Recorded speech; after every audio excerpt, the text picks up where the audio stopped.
Instructor Kowalski looked at the trigger. Looked at the woman's finger. Shook his head. "No," he said. "You can't pull it." The woman took a breath. "I can pull it." "No. I know what your problem is. You're too soft. Shooting at paper targets is one thing. Shooting at a real person is different. You can't pull that trigger in real combat. Get out of the sniper program." The woman didn't answer. Just looked at him. Then turned. Walked out the door. But she didn't quit. She completed the training. Quietly. 6 months later, she was on her first deployment. 700 meters distance. She saw the target through her scope. Enemy soldier raising his weapon. Direction toward 4 American soldiers. They were exposed. Defenseless. The enemy was about to fire. The woman's finger rested on the trigger. Kowalski's voice echoed in her head, "Too soft. You can't do it." Maybe he was right. Maybe really, the enemy was about to shoot. 4 lives. 1 second. 1 decision. The woman exhaled. Pulled the trigger. Target dropped. 4 soldiers stayed alive. And nobody knew. Because she was quiet. Over the next 3 years, she would pull that trigger 88 more times. All quietly. She would save 89 lives. Without telling anyone. Until the awards ceremony, in front of Kowalski, when the numbers were announced. And in that moment, the "too soft" woman would prove she was the Army's most lethal protector. Before we begin, make sure to subscribe to Veteran Stories so you never miss these extraordinary tales of courage under fire. And tell us in the comments, where are you watching from today? Her name was Sergeant Maya Reeves, though when she'd first walked into the Army Sniper School at Fort Benning, her rank hadn't impressed anyone. What mattered was that she was female. In a course that had never graduated a woman, not because of official policy. But because of unofficial certainty. Women didn't have what it took. Too emotional. Too hesitant. Too soft. That's what Chief Instructor Raymond Kowalski believed. Had believed for 20 years of teaching snipers. And Maya's presence in his course was, in his mind, a waste of everyone's time. Especially hers. The sniper course was 8 weeks. Intensive. Brutal. Designed to filter out anyone who couldn't handle the physical demands, the mental pressure, and most importantly, the psychological reality of what a sniper does. A sniper isn't just a shooter. A sniper is someone who watches a human being through a scope. Calculates distance, wind, temperature. Waits for the perfect moment. Then ends that person's life with a single shot. It requires technical skill. But it also requires something else. A coldness. A separation. The ability to see a target, not a person. And Kowalski didn't think women could do that. Too much empathy. Too much emotional connection. Too soft. Maya had known this going in. Had heard the stories about Kowalski. About his open skepticism of female candidates. About his higher standards for women. About his tendency to fail them on subjective criteria. But she'd also heard that he was the best instructor. That graduates of his course were the most effective snipers in the military. And Maya wanted to be effective. Not to prove a point. Not to break barriers. But because if she was going to be a sniper, she wanted to be the best possible version of one. Even if that meant enduring Kowalski's skepticism. Week 1 was marksmanship fundamentals. Shooting at paper targets from various distances. Maya excelled. Had always been a good shot. Had qualified expert with rifle in basic training. Had continued practicing. At 200 meters, she was hitting center mass consistently. At 400 meters, same. At 600 meters, still accurate. At 800 meters, she was among the top 3 shooters in the class. Kowalski couldn't fault her marksmanship. But he found other things. Your breathing is inconsistent, he'd say. Your position isn't stable enough. You're taking too long to acquire the target. None of it was technically wrong. But none of it was grounds for failure either. Just criticism. Constant erosion of confidence. Testing to see if she'd quit. Week 3 was fieldcraft. Camouflage. Concealment. Moving without detection. Stalking to within shooting range without being spotted. This was where most candidates failed. Not because they couldn't shoot. But because they couldn't stay hidden. Maya was small. 5'6". 130 pounds.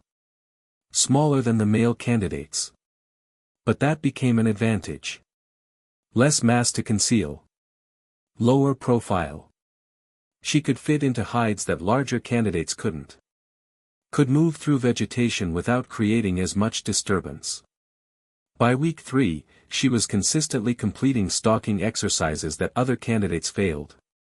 Kowalski noticed. Couldn't deny it. But still maintained his skepticism. Fieldcraft isn't the hard part, he told the class, looking at Maya. Anyone can hide. The question is whether you can do the job once you're in position. Week 5 was the psychological component. The part Kowalski believed would eliminate Maya. The instructors brought in targets that weren't paper.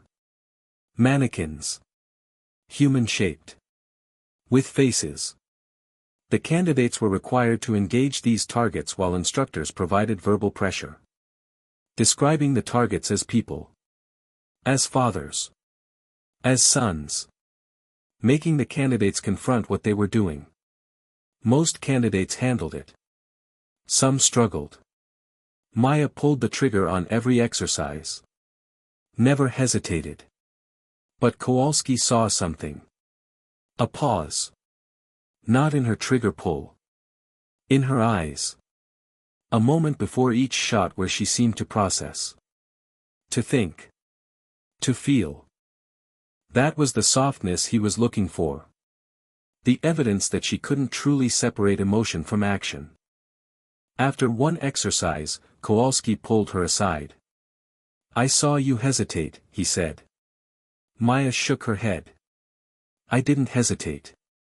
I engaged every target within the time parameters. You hesitated mentally, Kowalski insisted. You thought about it. In combat, you don't have time to think. You have to act. And I don't think you can. I think when it's a real person, you'll freeze. You're too soft for this. Maya looked at him. How do you know that, instructor?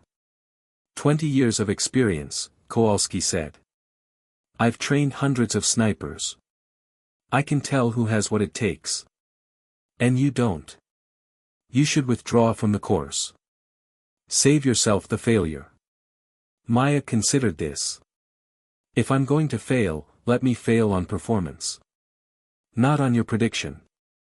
Kowalski's expression hardened. Fine. But when you do fail, remember I warned you. But here's the thing about Kowalski's certainty. It was based on assumptions. On patterns he'd seen. On his experience with candidates who'd quit or failed. But it wasn't based on knowing Maya specifically. Wasn't based on understanding what drove her. Why she'd wanted to be a sniper in the first place. Maya had joined the army at 21. Had lost her older brother in Afghanistan 2 years earlier. He'd been infantry. Had died in an ambush. She'd learned later that a sniper might have seen the ambush forming. Might have been able to prevent it. Or at least provide warning. Her brother had died because there was no overwatch. No one watching from a distance. No one protecting the unit from threats they couldn't see. Maya had decided that she would be that person. That overwatch. That protection. Not for revenge. Not for glory. But because if she could prevent one more family from losing someone the way she'd lost her brother, it would mean something.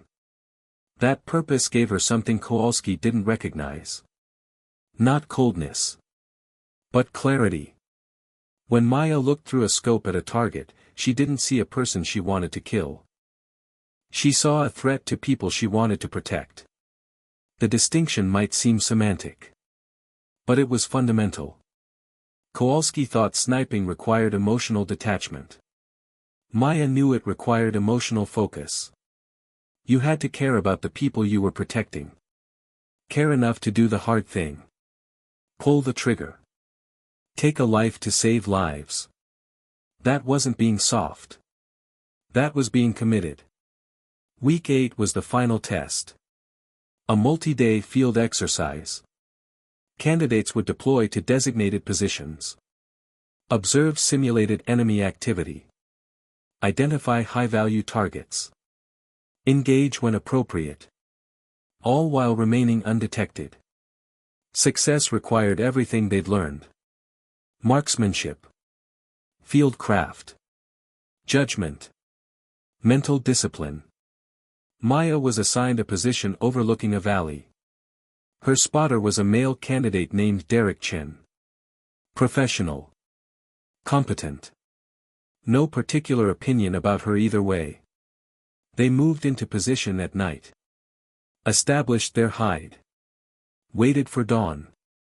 The exercise began at 0600. Simulated enemy forces moved through the valley.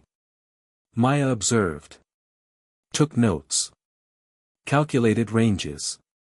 Identified targets based on the rules of engagement. Hours passed. Then the critical moment. 3 simulated enemy soldiers appeared. Moving toward a position where American forces, played by instructors, were located. Maya ranged them. 600 meters. Wind moderate. Temperature rising. She had the shot. But one thing made her pause. One of the simulated enemies was carrying what looked like medical supplies. Red cross visible on his bag. Rules of engagement were clear. Medical personnel were not valid targets unless actively engaged in combat. Maya watched. The medic wasn't armed. Was following the other two. But wasn't threatening. She didn't take the shot. Chen whispered. You have clear shots. Why aren't you engaging? The one in back is medical, Maya said. Not a valid target. The other two are, Chen pointed out. But if I shoot them, the third one will alert other enemy forces. Better to wait and see if actual combatants separate. Chen considered this. Kowalski's going to say you hesitated. I didn't hesitate, Maya said. I made a tactical decision. She was right. 20 minutes later, the two combatants separated from the medic. Moved into a position where Maya could engage without alerting the larger force. She took both shots. Both hits. The exercise continued for 2 more days. Maya engaged 6 targets total. All within rules of engagement. All successful hits. All with tactical justification.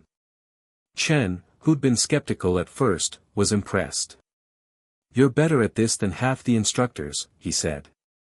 Maya didn't respond. Just packed their equipment. Prepared to extract. When they returned to base, Kowalski reviewed her performance. Found nothing technically wrong. But still wasn't satisfied. You passed the exercise, he said.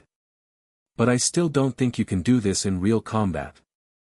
The difference between simulation and reality will break you. Maya graduated the sniper course. 7th in her class of 12 graduates. The first woman to complete Kowalski's program. But his words followed her. Too soft. You'll freeze in real combat. She didn't argue. Didn't try to convince him. Just took her graduation certificate and moved on to her first deployment. Iraq.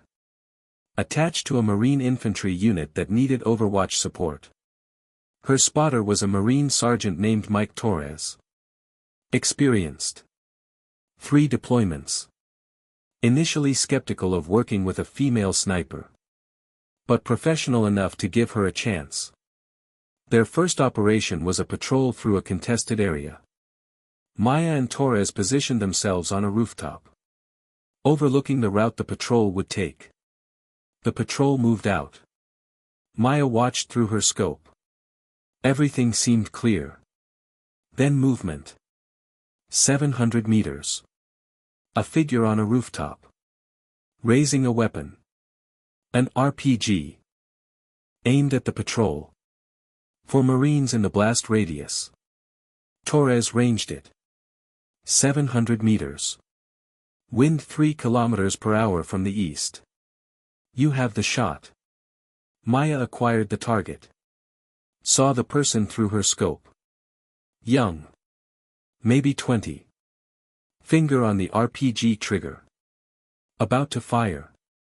About to kill 4 Marines.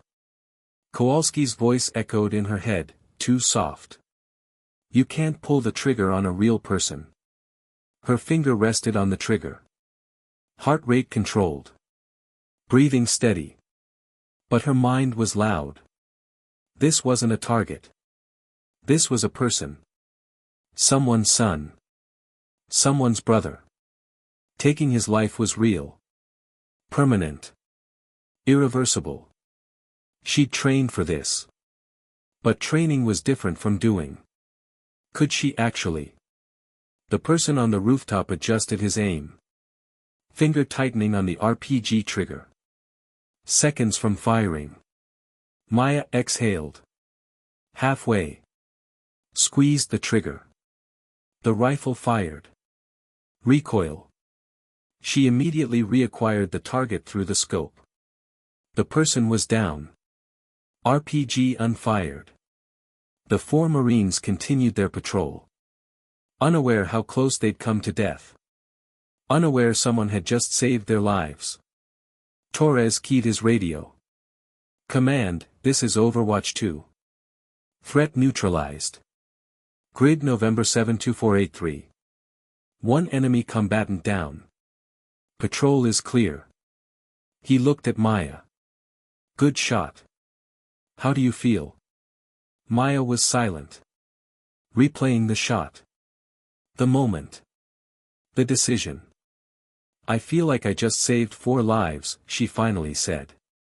And it cost 1, Torres added. That's the job. You did it right. But Maya wasn't sure how she felt. Relief that the Marines were safe. But also something heavier. The weight of having ended someone's life. Even someone who was about to kill others. It wasn't satisfaction. It wasn't guilt. It was just, weight. A heaviness she'd carry. Torres seemed to sense this. First kill is always the hardest, he said. Gets easier. Maya shook her head. I don't want it to get easier. I want to remember what it costs. Every time. Torres looked at her differently then. You're not like other snipers I've worked with. Is that bad? Maya asked. No, Torres said. Just different. Most snipers try to distance themselves. You're choosing to stay connected. I don't know if that's sustainable. But I respect it. Over the next 3 years, Maya would discover that staying connected was exactly what made her effective. She didn't take shots lightly. Didn't see targets as objects. Saw them as threats to real people she was protecting. That connection made her careful.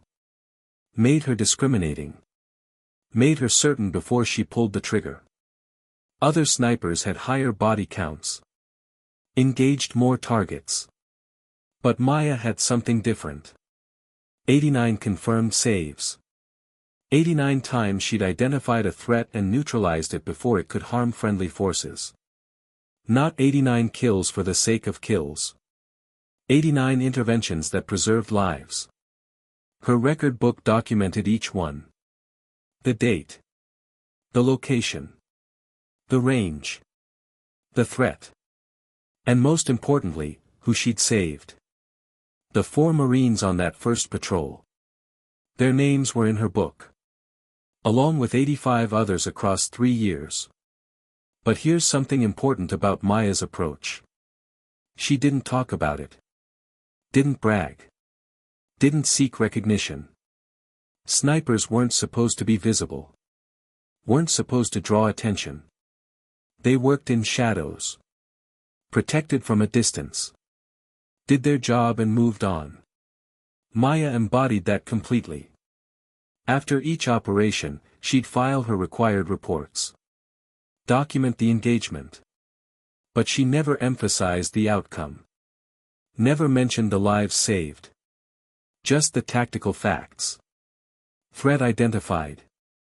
Threat neutralized. Mission complete. Her chain of command noticed her effectiveness. Noticed the low collateral damage rate. Noticed that units she provided overwatch for had significantly lower casualty rates. But they didn't fully understand the scope until a staff officer decided to compile statistics. Tracked confirmed saves across all snipers in the theater. The numbers that came back were startling. Sergeant Maya Reeves, 89 confirmed saves in 3 years. The next highest was 43. She wasn't just effective. She was exceptional. In a way the military hadn't fully recognized. The decision was made to award her the Bronze Star with V device for valor. The ceremony would be held at Fort Benning, where she'd trained. The awards officer, not knowing the significance, invited the sniper school instructors, including Chief Instructor Kowalski. Maya didn't know he'd be there. Didn't know the ceremony would become a confrontation with the man who told her she was too soft. She arrived in dress uniform. Bronze Star ceremony was scheduled for 1400 hours. The base theater was filling with soldiers. Officers.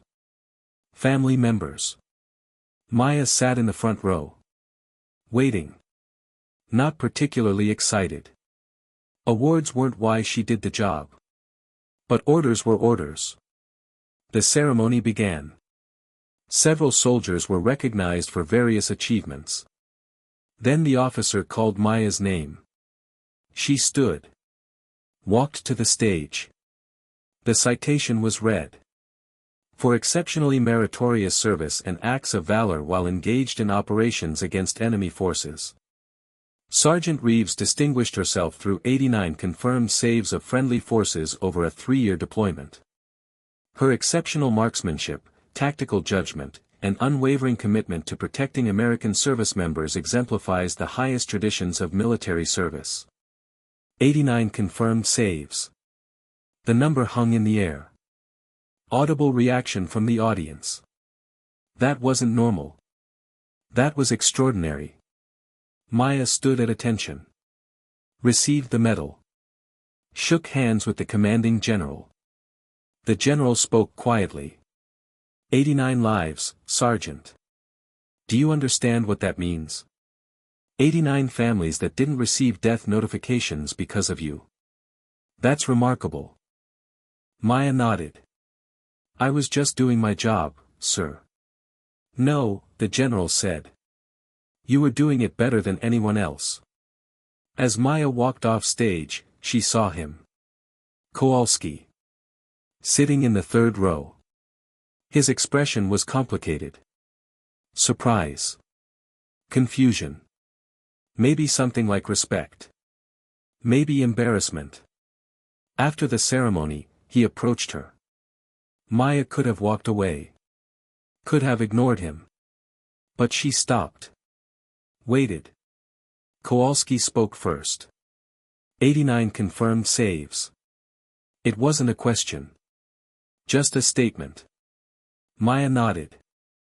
I heard what you told that general, Kowalski continued. That you were just doing your job. But we both know that number isn't just doing a job. That's. I don't know what that is. But it's not normal. It's what snipers are supposed to do, Maya said. Protect friendly forces. Most snipers protect friendly forces by eliminating threats, Kowalski said. You seem to have taken it further. 89 times you saw a threat before it could act. That's not just marksmanship. That's something else. Maya didn't respond. Wasn't sure what he wanted her to say. Kowalski continued. I need to say something. And I don't say this often. I was wrong about you. I told you that you were too soft. That you couldn't pull the trigger in real combat. That you'd freeze. I was completely wrong. And I'm sorry. Maya looked at him. Really looked at him. Saw something she hadn't seen during training. Humility. Maybe even regret. You weren't entirely wrong, Maya said. Kowalski looked confused. What do you mean? I am soft, Maya said. I do think about the targets as people. I do feel the weight of every shot. You were right about that. Where you were wrong was thinking that made me ineffective. It doesn't. It makes me careful. It makes me certain. It makes me remember why I'm pulling the trigger. Not to kill. To protect. That softness, that empathy, that connection, it's not a weakness. It's why I have 89 saves instead of 89 kills. Because I'm not counting bodies. I'm counting lives protected. Kowalski was silent. Processing. I've been teaching snipers for 20 years, he finally said. And I just learned something from a sergeant. He extended his hand. Maya shook it. I hope you'll continue teaching, Maya said. But maybe reconsider what makes someone effective. It's not always what you think. Kowalski nodded. I will. And for what it's worth, you're one of the best snipers I've ever trained. Even if I didn't recognize it at the time. Years later, when the Army formally opened all combat positions to women and started recruiting for sniper schools, Maya was asked to speak to the first class of female candidates. She stood in front of them at Fort Benning. In the same building where Kowalski had told her she was too soft. They're going to tell you that you can't do this, she said. That you're too emotional. Too empathetic. Too soft. And maybe they're right. Maybe you are soft. But being soft isn't the same as being weak. Being soft means you feel things. You care. You understand the weight of what you're doing. And in my experience, that makes you better at this job. Not worse. Because a good sniper isn't someone who kills without thinking. A good sniper is someone who protects with purpose. Who pulls the trigger because it's necessary. Not because it's easy. Over 3 years, I pulled the trigger 89 times. 89 lives were saved because of those shots. Not 89 enemies killed. 89 friends protected. That's the difference. So if someone tells you that you're too soft, don't try to prove them wrong by becoming hard. Prove them wrong by showing that softness, empathy, and purpose make you exactly what this job needs. So what's the moral here? Maybe it's this. The qualities that people dismiss as weaknesses are often the very things that make you exceptional. Maya was told she was too soft. Too emotional. Too connected. And those exact qualities made her the most effective sniper in her theater. Not because she was the best shot. But because she understood what she was shooting for. Not targets. Lives. Not body counts. Protection. And that understanding, that connection, that softness, it didn't make her hesitate. It made her certain. Because every time she pulled the trigger, she knew exactly why. And that certainty saved 89 lives over 3 years. The instructor who called her too soft ended up apologizing. Not because she proved she wasn't soft. But because she proved that being soft and being deadly aren't contradictions. Sometimes they're the same thing.